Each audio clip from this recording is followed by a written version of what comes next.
Bueno, no fuimos, pero como habíamos advertido, acá seguimos porque en modo jueves empalmamos Brisas Primera Edición con El Anotador en esta zona franca que hemos denominado El Pase y que iremos más o menos hasta las 9:20 charlando un ratito con Adri Barbarulo, que ya está acá, y también con un invitado. ¿Qué haces, Adri? Capaz que un poco más, ¿no? Hola, Chalf. ¿Quién sabe? Y porque viste que por ahora no venimos cumpliendo demasiado la finalización de 9:20 porque las charlas se suelen poner muy interesantes.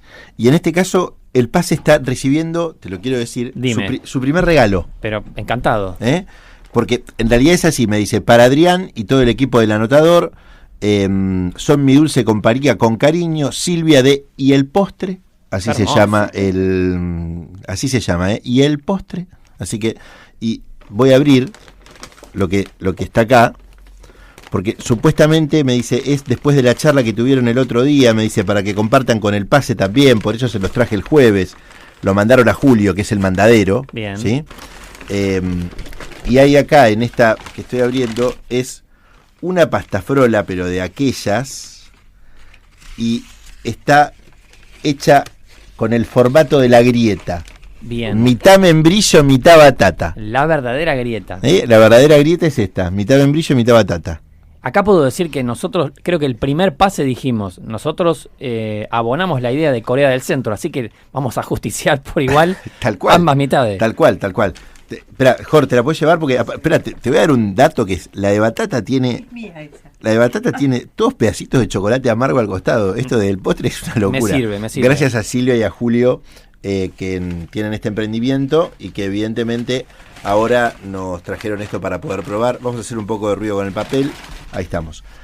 Al invitado, después que termine la charla, le vamos a copiar. Por supuesto. ¿Quién vino, Chalf, hoy? Vino no porque esté sentado acá adelante y porque sea un amigo, sino porque lo creo realmente, uno de los 4 o 5 mejores cronistas de policiales de la Argentina en ejercicio actualmente, Gabriel Di Nicola.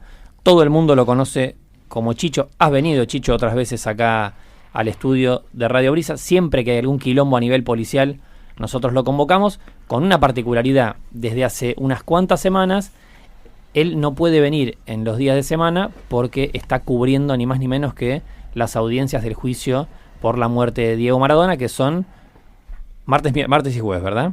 Así bueno, es, buen día para todos. Acá nos coincidió una cuestión que la verdad que en términos de la agenda periodística es medio tremenda, pero es que hay una suspensión del juicio por una semana por una sospecha, ¿no?, planteada por una parte de las que intervienen en el debate, que rodea a una de las integrantes del tribunal. Así que ese va a ser uno de los temas al que nos vamos a asomar. Te liberó por eso este jueves, así que apenas se liberó dijimos, vente para acá pues, y es un gustazo realmente. Vamos a hablar de este tema y de muchas otras cuestiones que tienen que ver, que hay muchas, no vinculadas al periodismo y a los policiales también. Hoy hay en la agenda informativa y etapa de todos los diarios un hecho policial tremendo, sobre el que también vos laburaste, así que te da de respiro un rato un tema y te tenés que meter en el otro. Eso le pasa a los buenos, viejo, eso es así. Chicho, acércate lo más que puedas al micrófono. Ahí estamos. Entonces, ¿por dónde empezamos, no? Digamos. Primero voy a ir al tema de lo que te liberó, ¿no? Porque hay un dato que vos tirabas ayer entre amigos, no sé si lo querrás comentar, que es que le recordamos a la audiencia, la jueza Julieta McIntyre, que interviene en el Tribunal Técnico, en el Tribunal de San Isidro, que lleva adelante el juicio por la muerte de Diego Maradona, está sospechada, digo, es la palabra, ¿no?, de tener un vínculo con una productora audiovisual que estaría trabajando en un documental sobre el juicio o sobre la muerte de Maradona, claro, con acceso a un material fílmico clave, como sería la filmación del juicio, pero nadie tiene en claro cómo fue que un equipo de filmación ingresó al lugar. Esto lo planteó primero el doctor Fernando Burlando, que representa a Dalma y a Yanina. Bueno, a partir de ahí la Fiscalía también hizo un planteo. El juicio se suspendió, ni más ni menos que por esta cuestión, ¿no? Claro, a ver, lo pide el fiscal, yo todo esto te lo leí, Chicho, a vos, o sea, lo pide el fiscal, me parece, entiendo yo que lo pide el fiscal también para que no le anulen el juicio, o sea, claro. No sé si tiene que ver con eso también, y aparte, en un juicio donde no pudimos ver nada. O sea, la mayoría de los mortales no pudo ver nada. Vos sí, Chicho, obviamente, porque estabas trabajando ahí, o sea, pero no se podía, o sea, no había posibilidad de ver el material de las declaraciones en vivo y en directo de cada una de las personas que estaba siendo partícipe del juicio. Bueno, ahí lo que se dispuso es que se suspendiera por una semana las audiencias, es decir, que hoy jueves no va a haber, el martes, corregime, el martes ya se retomarían. Así es, la suspensión fue por 7 días, que implica la suspensión del aplazamiento de la audiencia de hoy, porque como son 2 audiencias semanales, se aplazó para el martes próximo, donde el presidente del tribunal, Maximiliano Savarino, convocó a todos los imputados, a los 7 imputados que están sentados en el banquillo de los acusados, que en estas audiencias no tenían la obligación de ir, podían estar si ellos querían para escuchar las pruebas en su contra, pero muchos pidieron autorización para continuar trabajando. Uh-huh. Pero cuando terminaba la jornada del martes y el presidente del tribunal daba aviso de que iba a continuar el debate, pidió a los defensores que le avisen a sus asistidos que tenían que estar. Igual les avisó que iba a llegar la notificación oficial, pero ya que estaban los abogados, que por favor el martes a las 10:30 estén todos los imputados, y ahí es la duda, la incógnita que tenemos todos, es ¿para qué? ¿Van a comunicar algo? ¿Van a comunicar que el juicio se suspende, que la jueza Julieta McIntosh, que es la magistrada que está siendo investigada por este supuesto vínculo con la preproducción, podemos decir ahora, de un documental, se va a excusar, que van a aceptar la recusación? Fue así. El Ministerio Público Fiscal, el doctor Patricio Ferrari, pidió la suspensión del juicio después de que el abogado Julio Rivas, que asiste a Leopoldo Luque, que es uno de los principales acusados, recordemos, Luque es mundialmente conocido, pues el médico Maradona fue la persona que publicó una foto cuando Maradona había salido de la operación del hematoma subdural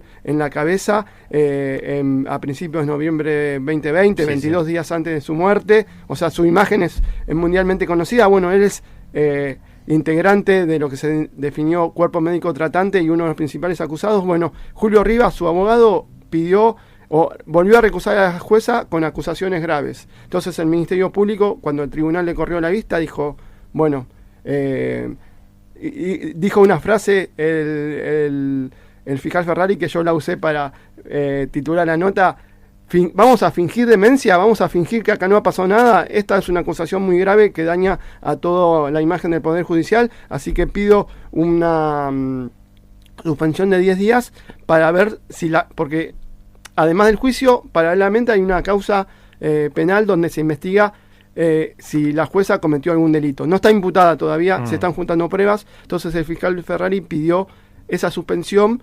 Él pidió por 10 días, pero el tribunal la dio solo por 7, para ver si la causa judicial avanza y hay alguna prueba firme que confirme o descarte el supuesto vínculo que tiene la jueza con este documental que se estaría diciendo, porque en realidad todavía no hay muchos indicios, pero confirmado todavía no hay nada. A ver, ¿cuándo empieza a descubrirse esto? Yo, a ver, tengo 1000 preguntas para hacerte del tema del juicio, ¿no? Digamos, porque sin lugar a duda Maradona debe haber sido 2, 3, 4, 5 de los argentinos más importantes de todos los tiempos, de eso no hay duda, y uno de los argentinos más conocidos en el mundo entero. Pero en un juicio donde no podían entrar cámaras, ¿cuándo se dieron cuenta que había cámaras? ¿No te llamaba la atención? ¿No llamaba la atención? ¿Quién se da cuenta primero? Fue así. Este juicio, en algunos juicios, el tribunal pide colaboración a la Subsecretaría de Medios y Comunicación de la Suprema Corte de Justicia bonaerense, y acá pidieron colaboración para que se transmita los alegatos de inicio, o sea, los lineamientos de la acusación y de la defensa. Eso se transmitió, fue el famoso momento que el fiscal Ferrari muestra una foto de Maradona y afirma: así murió Maradona, donde se veía a Maradona muy hinchado, una foto que conmovió a todos, y solo se podía transmitir, o sea, el juicio se filma, pero en un circuito cerrado, o sea, en una filmación que es después para analizar seguramente el tribunal cuando tenga que deliberar el veredicto, y también para las partes si después necesitan ver alguna prueba, controlar las circunstancias del debate. Los reporteros gráficos y camarógrafos podían entrar un minuto antes que empezara la audiencia para sacar imágenes y tomar imágenes y sacar fotografías de los imputados, de los fiscales, de los abogados, de la familia Maradona que estaba en la sala de audiencias y del tribunal. Y después se retiró. Esa jornada en el sector que estaba reservado para el público y para los medios de comunicación o para los periodistas que estaban acreditados, hubo una cámara que la vimos todos, pero nosotros pensamos, los colegas que estamos ahí, dijimos, Sí. mirá, hay alguien que se está haciendo el vivo, Claro, quiere sí, robar alguna imagen más, ¿no? Ya se van a dar cuenta y lo van a sacar a la policía, porque la policía que está en la seguridad del tribunal está muy atenta a eso, no te deja usar el teléfono, te deja usar el teléfono celular porque quizás algún colega en vez de sacar la computadora y escribir en la computadora, Sí. escribe... Pero donde te ven levantar el teléfono, te dice, che, Ajá. baja el teléfono. Sí, o no tomes imágenes, sobre O te todo... hacen borrar, nos ha pasado en Sí. el juicio, por ejemplo, de Baez Sosa, que te llama la policía, mostrame que tenés si no me podés confirmar que efectivamente no tenés ninguna foto, te echaban de la sala de audiencias, ¿no? Claro. Exactamente. Y acá estaban muy atentos a eso. Y una de las policías bonaerenses que Y estaba está bien, que pase. O sea, Sí, me por parece que supuesto. está. Es sobre lógico todo que ocurra. acá mostraron imágenes, no en esa audiencia, pero imágenes posteriores de la autopsia de Maradona. Entonces hubo mucho control para que nadie, entre comillas, robara Tal una cual. foto de la autopsia de Maradona. ¿Cuánto vale, no? Para el morbo, una foto de esa de Exacto. la autopsia de Diego. Y acá ese día una mujer policía le dijo a esta persona que filmaba, guardá esa cámara, la guardó y era tipo una, no sé cómo definirla, una cámara de fotos con un trípode que Ujú. filmaba. Ujú. Una Noso- reflex. Sí, una reflex. Nosotros lo miramos, pero dijimos, mirá, no le dimos importancia, porque ya habían empezado los lineamientos del fiscal y estábamos tomando nota, y después la volvió a sacar.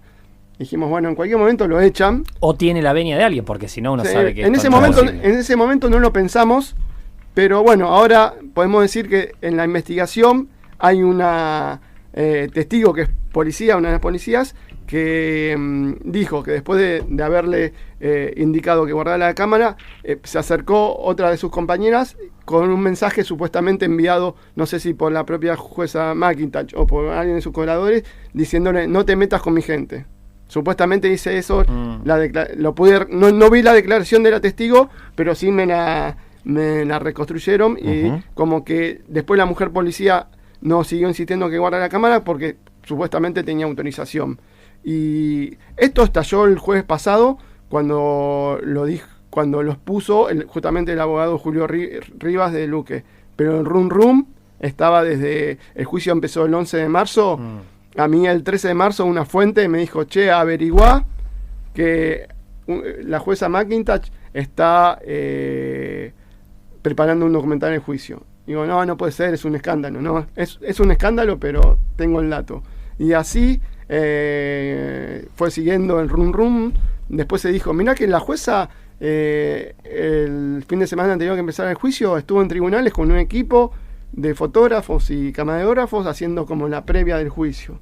Y bueno, entonces fue un momento que se precipitó todo cuando Fernando Burlando, como decía Charles, que representa a Dalma y a Yanina, y Mauro Baudri, que es la pareja Verónica Ojeda, Ujú. y representa en el juicio a Diego Fernando, que es el hijo más chico de Maradona, hicieron una denuncia para que se investigue si se cometió algún delito. No le acusan de ningún delito en particular, pero pidieron que se investigue si hubo algún delito de gestión pública. Bueno, ahora quiero preguntarte sobre cómo sentís que viene el juicio con respecto a la muerte de Diego, pero la primera pregunta que quiero hacer es, si esto se comprueba finalmente, ¿puede correr riesgo la nulidad del juicio? O sea, ¿puede haber algún instrumento que pueda hacer caer el juicio para que la muerte de Diego quede impune?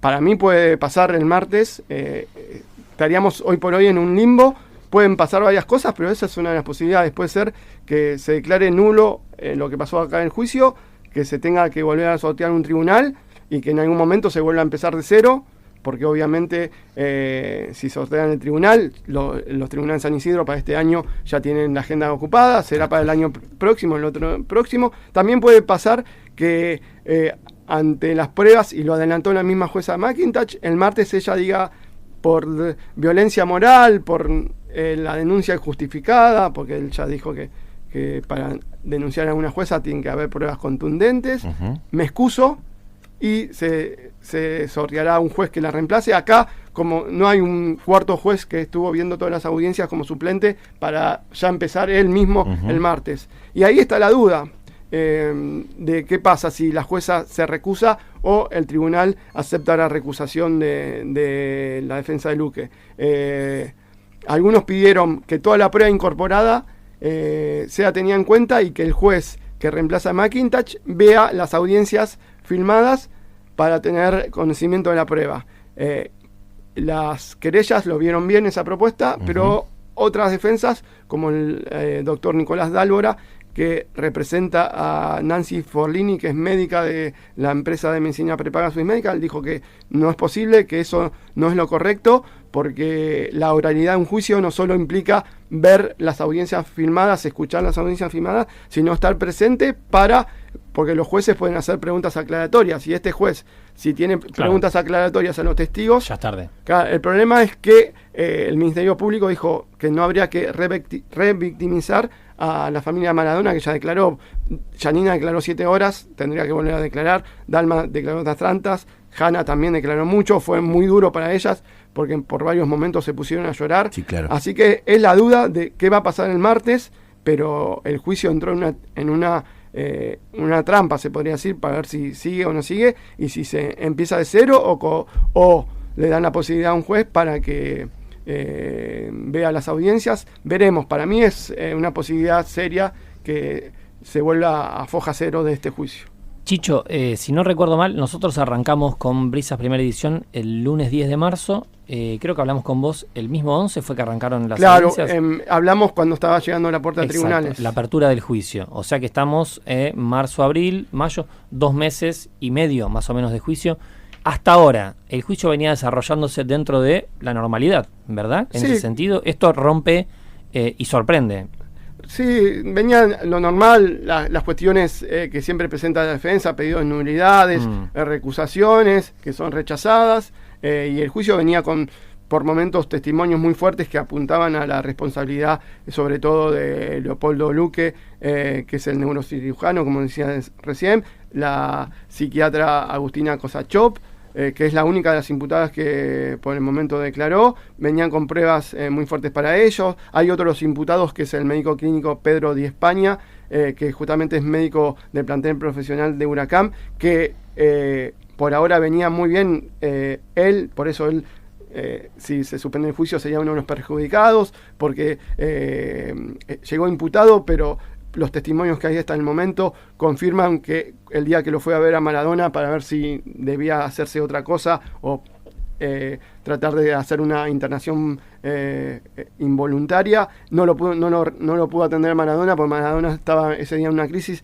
y no lo recibió. Entonces él dice, no me pueden acusar de que no hice nada por la salud de Maradona si no pude ver al paciente. Entonces, para él venía muy bien el juicio y él tiene cierta bronca si se llega a suspender, porque va a estar en un limbo todavía imputado hasta que se resuelva esto. Pero sí, el juicio venía con mucha prueba, con mucho testimonio. Todavía faltaba, y está por entrar en una etapa muy fundamental, porque iban a comenzar a declarar testigos de lo que se denomina la casa, porque por el momento se hizo, declararon, además de la familia, como decía, también declaró Verónica Ojeda y las hijas. Declaró muchos médicos que estuvieron en la operación de Maradona, que participaron después de la decisión de la externación. Pero ahora venían los testigos que estuvieron esas 2 semanas en la casa de Tigre donde murió Maradona, y es fundamental porque hubo testigos que hablaron del descontrol que hubo en esa casa. Y entonces, por ejemplo, tiene que declarar Maximiliano Pomargo, que es el cuñado de Matías Morla, el abogado y apoderado de Maradona. Entonces la familia mucho apunta al entorno ese de Diego, que lo señalan como Matías Morla, Maximiliano Pomargo, su cuñado, y Vanessa Morla, que es la hermana. Venían esos testimonios que parecían muy interesantes, y después tenían que venir los peritos que participaron en una junta médica, que es clave tanto para los acusadores como para las defensas. Estando el apellido Morla en el medio, ¿no? Y todas estas cosas que justo empiezan a ocurrir. Morla burlando Maradona. Claro, pero Morla, justo empiezan a ocurrir cuando venía toda la parte clave en lo que tiene que ver con ellos. Déjame que ponga un manto de sospecha. Estamos hablando con Gabriel Chicho Di Nicola. Él viene cubriendo el juicio de la muerte de Diego Armando Maradona. Es un periodista de Policiales. Es marplatense, ¿no? Adoptado marplatense.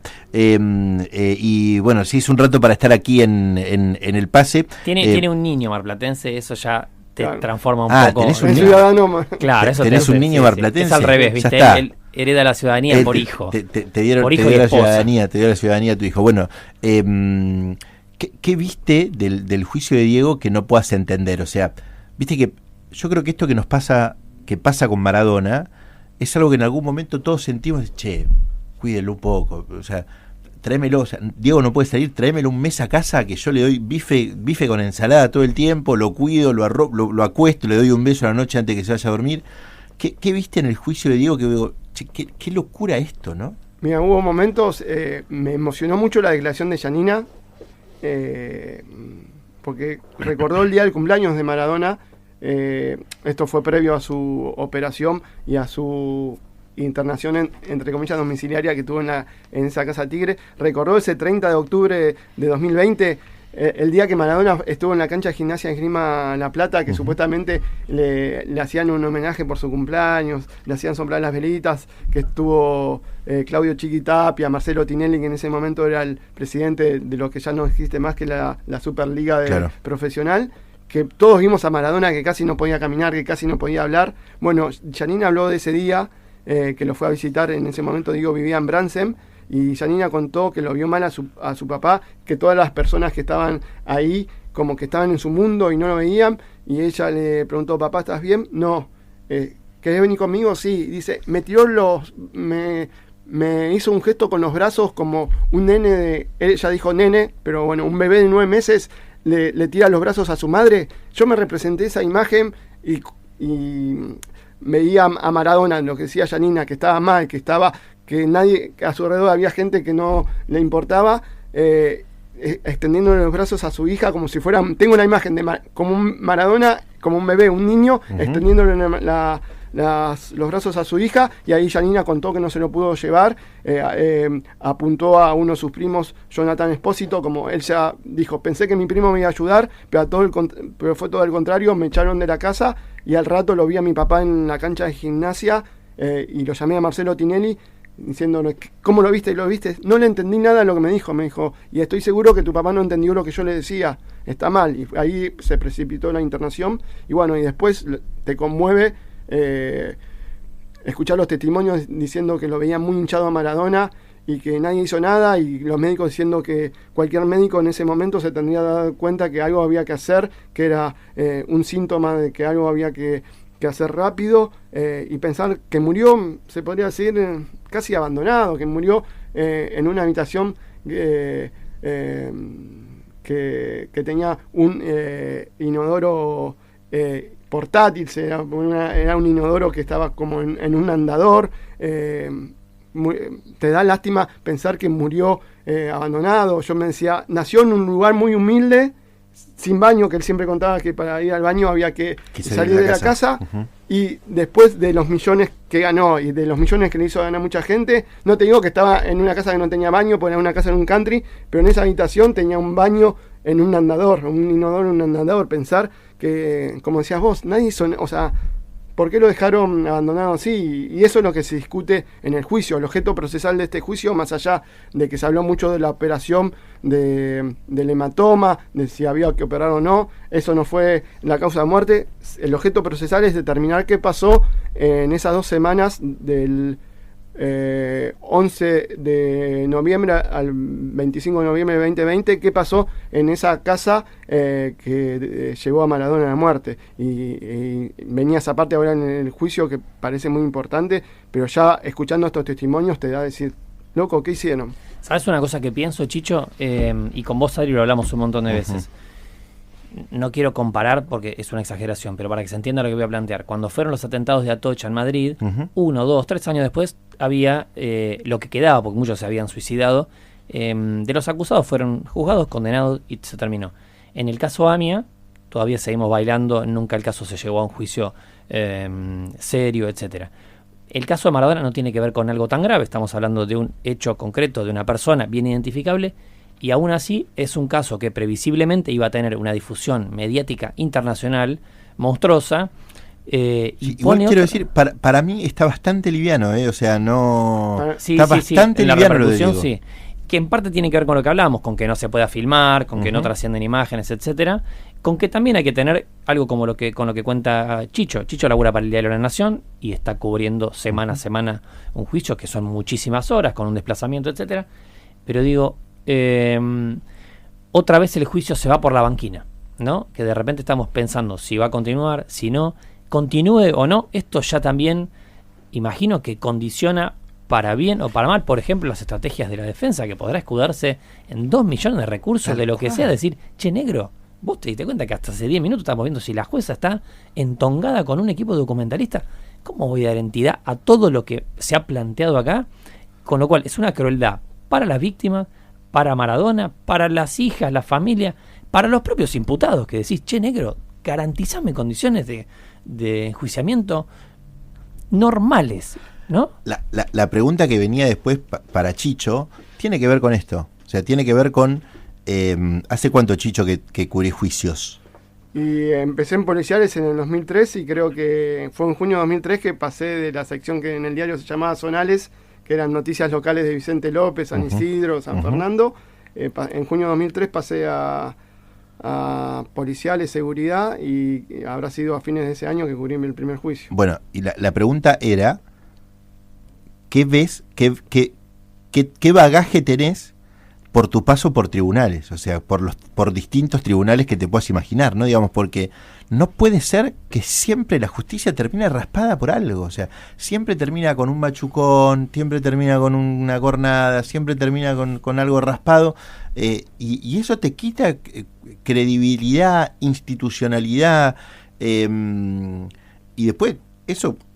pero desborda y evidentemente salpica a todos lados. Así es, mira, ayer lo hablaba no me acuerdo si con un colega o con un abogado que participa en el juicio, es que si vos decís, si bien, como decía Charles, lo vemos en los números, capaz ahora en La Nación y en todos los medios, en la web ves con los números de las notas, entre comillas, las métricas. Las métricas o el rating que sería de la tele, hasta el minuto a minuto vemos de las notas, no tienen la repercusión que pensamos, salvo algunas notas puntuales o momentos puntuales, no tienen la repercusión que nosotros pensamos que iba a tener.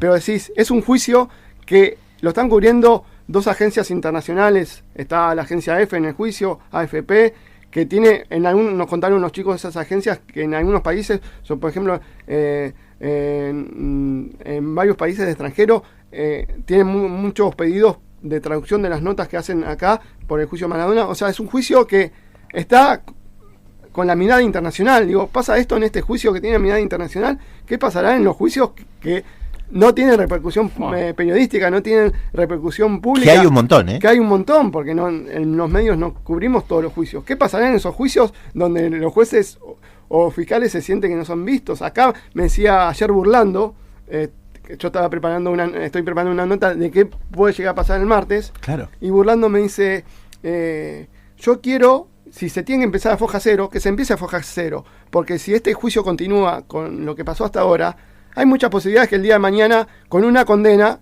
no ahora, pero quizás en una apelación en un tribunal superior, lo declaren nulo. Yo prefiero que no queden dudas, que se empiece de cero, porque si no, el día de mañana la condena se puede caer. Qué locura, qué locura. Bueno, nosotros confesamos algo. Todo el tiempo estábamos diciendo cuándo puede venir Chicho, cuándo puede Chicho hablar con nosotros. Nos coincidió el calendario en que, claro, como la audiencia de hoy se suspendió por todo esto que venimos contando, estabas libre para venir. Imagino que dirías, bueno, preparo material para el fin de semana, le doy un poquito de bola al trasfondo, ¿no? A la expectativa, y te estalló en la agenda periodística, como cronista al fin y al cabo de los principales de la sección seguridad del Diario de la Nación, otro tema que hoy es la tapa de todos los medios del país, que es el caso de... el departamento de Villa Crespo. Exacto, un homicidio seguido de suicidio en Villa Crespo, que es un caso estremecedor también, y te tuviste que meter sin solución de continuidad con esa cuestión. Sí, allá trabajamos toda la sección en ese caso, la sección propiamente de seguridad, también en el equipo de Breaking News, que somos dos, estamos todos en la redacción, pero capaz los chicos de Breaking News, los colegas de Breaking News, hacen todos los no solo policiales, sino todos los temas. Es el último momento genérico. Y nosotros hacemos solo los casos policiales de seguridad. Nos pusimos a elaborar varias redactores en ese caso, porque la verdad que cuando nos enteramos ya era conmocionante. En un momento, primero no se sabía... el primer dato fue: encontraron 4 personas muertas en un departamento, no hay signos de violencia, entonces ya se sospechaba en un principio que podría haber sido un múltiple crimen intrafamiliar, y después se fueron conociendo detalles que son estremecedores. En un momento, la primera información se pensó que el homicida era el padre, y después, con el correr de las horas y las pruebas, las evidencias, la principal hipótesis, y lo que parece no haber dudas, es que la autora de ese triple crimen y después suicidio es Laura Laura Fernanda Leguizamón, que es era una mujer de 51 años, madre de 2 hijas, casada con su marido, que fue asesinado, se presume, mientras dormía, con un cuchillo. Sus hijos estaban en la habitación, uno murió en la habitación, el otro murió cuando intentaba huir. Los 2 nenes, uno de 15, otro de 12, tienen múltiples heridas de arma blanca en la espalda y signos de defensa, o sea que o se despertaron o estaban despiertos cuando la madre lo atacó, y ella después se fue al baño, se metió en la bañera y se mató. Tenía una herida mortal a la altura del corazón, y después se supo que dejó una carta.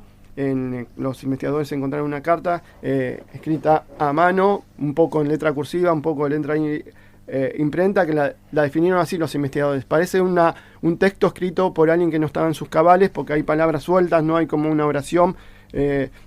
Por momentos, según me contaron, decía: los amo mal o mucho, la palabra perverso, y unas palabras que no llegaban a entender qué decía. Y yo pude hablar con un amigo de la familia que me contó que ella tenía sufría un trastorno psiquiátrico, que el primer síntoma empezó a aparecer hace 2 años, que fue tratada en una institución, que la medicaron, le fue bien, y todo parecía estar por lo menos controlado, y hace 2 meses volvieron los episodios.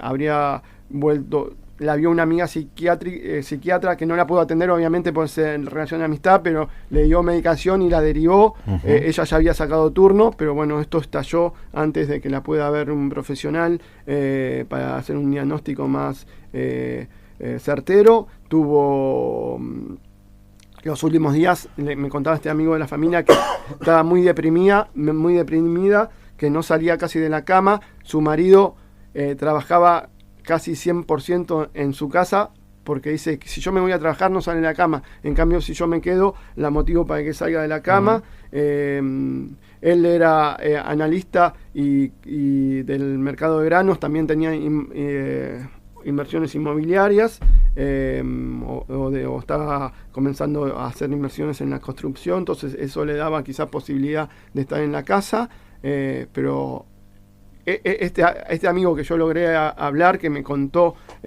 un poco de la vida de la familia, dijo que habló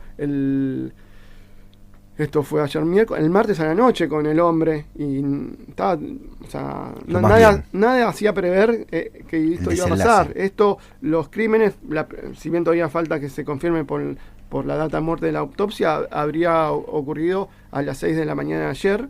O sea, cuando justamente el hombre estaba dormido, y capaz los chicos se levantaban para ir al colegio, porque los 2 estaban cursando el secundario, y todo se descubrió cuando llegó la empleada doméstica a las 13:30, o sea que ya habían pasado casi 8 horas de todo. Y imagino la dificultad de la cobertura de este tipo de casos, ¿no? Porque acá tenés 2 víctimas menores, tenés un escenario en el que, como vos planteabas, lo primero que trasciende es: encontraron a 4 personas asesinadas. Entonces ahí aparece la alarma de la seguridad, ¿no? A medio así y empiezan a ocurrir hipótesis, claro, ajuste de cuenta, mafia, droga, cualquier cosa. Sí. Y después se incorpora, incluso con la precisión, la aparición de un suicidio, que también en el término del periodismo siempre es una temática en la que hay que tener un abordaje también particularmente cuidadoso por, cuestiones vinculadas a que se sabe que hay tendencias como a imitaciones, cuando hay ideas de difusión del suicidio, así que imagino que tampoco habrá sido un caso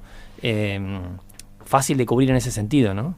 Sí, por suerte tuvimos mucho, por suerte no, tratamos siempre de tener con estos casos tener mucho cuidado, porque este amigo, yo hablé de la familia, estaba muy enojado con algunos medios, porque como en un primer momento no fue la policía, pero fue alguien de la comunidad judía, pues hablaron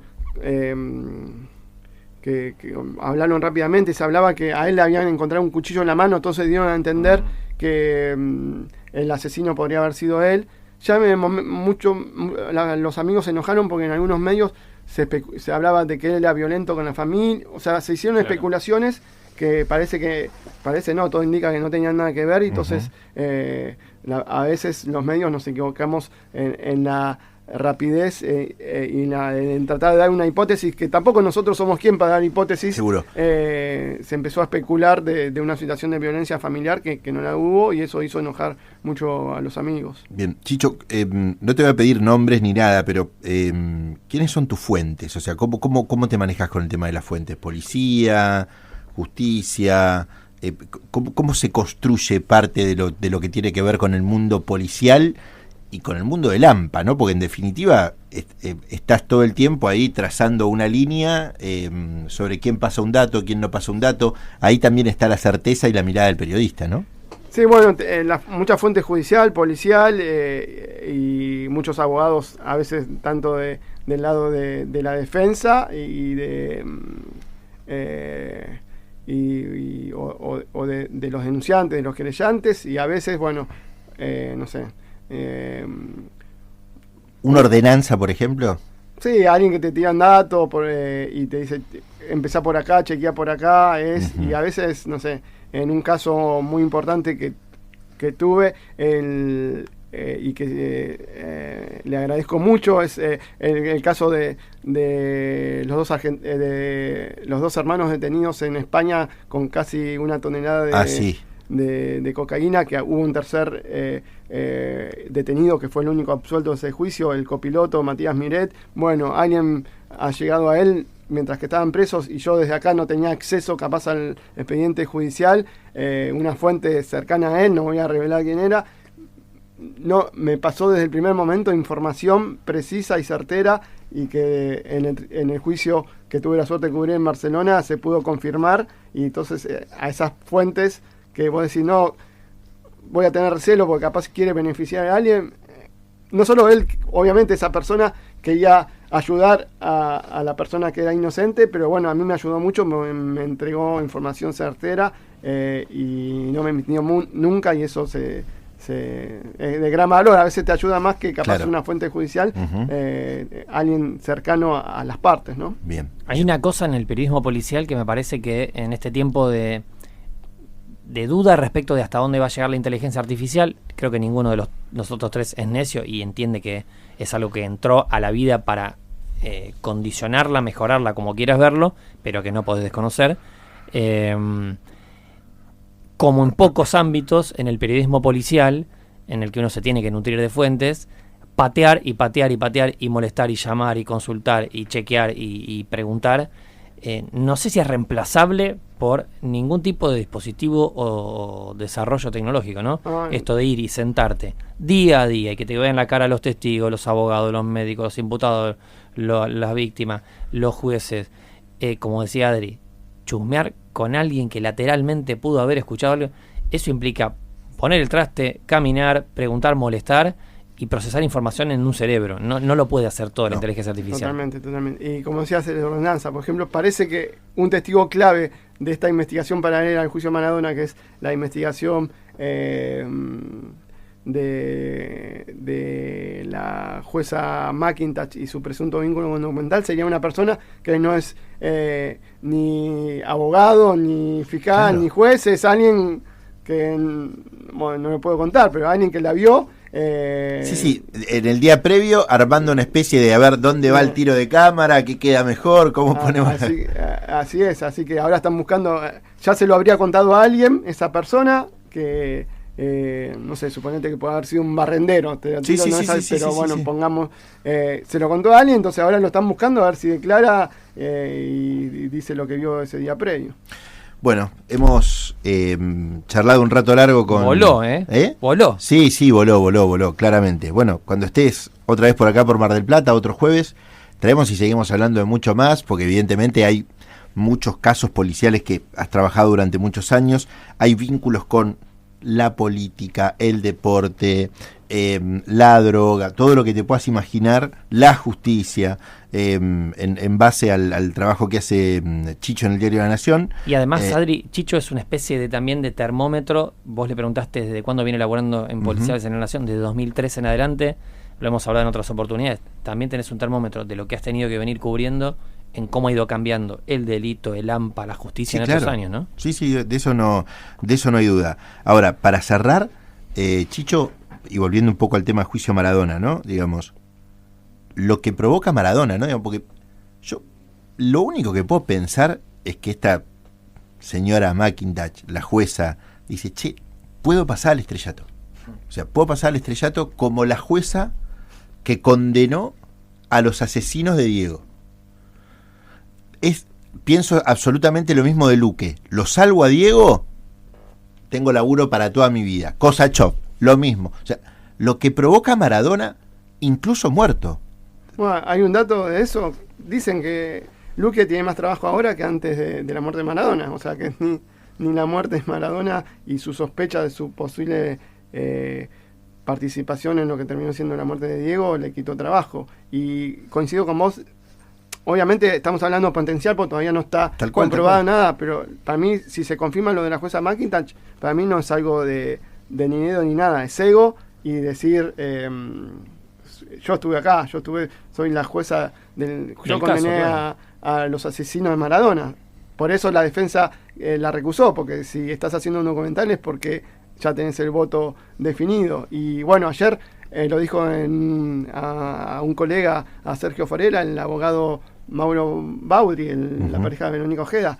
Me dijeron el nombre del documental y lo dijo él. No sé si lo escucharon. No. La jueza de Dios. No sé si es cierto, si es una especulación o no, pero horror. Lo digo porque lo dijo al aire Mario Baudri. O sea que encima eran ni siquiera del juicio, es de ella. De mí. No, es que vos fíjate lo que genera Diego, tremendo. ¿No? Digamos, lo que genera Diego y la cabeza de la gente. Chicho, gracias por la visita. No, gracias por la invitación, un gusto. Vas a comer un pedacito de pasta frola ahora, o de batata o de membrillo. Batata. Chalf, nos encontramos el jueves que viene. Dale. Valió la pena hoy salir un poquitito de la rosca y eso y meternos en el periodismo que además nos apasiona. Y encima con, dos temas que están de vuelta. Chusmeás el diario que chusmees o abras el portal que abras. Los dos temas que ha traído acá sobre la mesa Chicho, pero de testigo directísimo, están en la agenda, así que es súper interesante. Bien. Nos vemos mañana. Pero... Mañana nos vemos, pero el pase vuelve el jueves que viene, 9 menos cuarto aproximadamente. Nosotros seguimos, nos acomodamos y ya se viene el anotador 3.0.